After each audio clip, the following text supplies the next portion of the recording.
Знакомство с Магасом для почетных гостей начинается с возложения цветов на мемориале памяти и славы.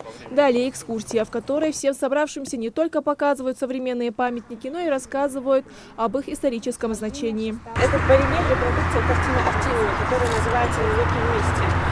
Здесь приведено историческое событие принесения присяги на верность подданства ингушским народам Российской империи. Не вдохновить и не впечатлить история народа не может, считают гости. Многие у нас впервые, а некоторые уже знакомы с республикой. Привезли, как посчитали правильным, сюда, на самое, наверное, самое главное место республики, где сосредоточена вся история нашего народа, мемориал памяти и славы. Сегодня мы видим совершенно другое отношение между Россией и Ингушетией. Мы видим развитие наших отношений в том, что развивается город Магас, которому сегодня 1075 лет.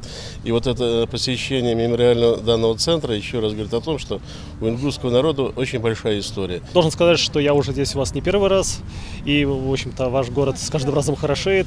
Что касается вот этого мемориала, то это очень важно у нас хранить и знать нашу историю.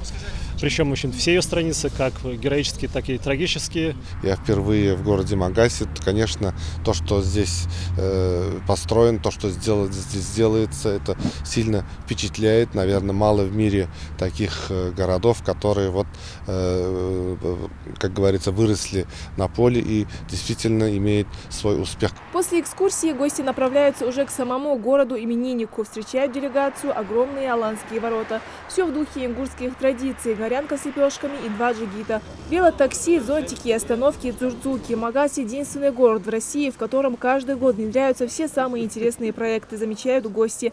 Они даже предложили сделать такие экскурсии по городам России традиционными, потому что мэры обязательно найдут, что друг у друга перенять. Мы третий год уже приезжаем на ваш праздник, и с каждым годом Магас меняется в лучшую сторону, и уверен, что в ближайшее будущее мэр Магаса покажет нам новые чудеса, потому что город развивается очень технологически, на много лет вперед. Нам очень приятно бывать у вас в гостях, ну и к тому же гостеприимство, которое проявляют ингуши по отношению к гостям, оно беспрецедентно. Как это наш президент, что нужно развивать туризм в регионах. Мне кажется, нужно просто сделать отдельный туризм для наших чиновников из регионов, прямо именно мэров города, чтобы они могли приезжать и смотреть, как нужно реально работать, как нужно реально вести эффективную правильную политику в сфере управления городом и развитием инфраструктуры в регионах. Потому что то, что я вижу в Магасе, хоть я сам живу в Москве, ну, даже Москва отдыхает. Хотя у Москвы финансирование колоссальное, нереальное, реально очень большие деньги выделяются. Но то, что я вижу уже какой год подряд именно как раз в Ингушетии, в городе Магас, меня, если честно, это не то что удивляет, меня это вдохновляет. Столица древней Алании, вновь возрожденный Магас, достоин того, чтобы о нем узнали, уверен известный телеведущий Дмитрий Щугарев, который далеко не в первый раз посещает город. Постоянно здесь появляется что-то новое, отмечает Дмитрий. Динамику развития невозможно не заметить. Даже городом нельзя было назвать, это просто было какое-то маленькое такое село, а в основном это было чистое поле, потому что город Магас, он, многие сейчас думают, да, вот есть аэропорт Магас, да, есть город Магас. И многие как раз ассоциируют это так, что вот он где-то там в черте города находится. Никто же не знает, что там 40 минут ехать. Поэтому в головах у людей пока еще нет вот этого отождествления того, что Магас – это столица Ингушетии. Несмотря на то, что это уже давно состоявшийся факт. Да?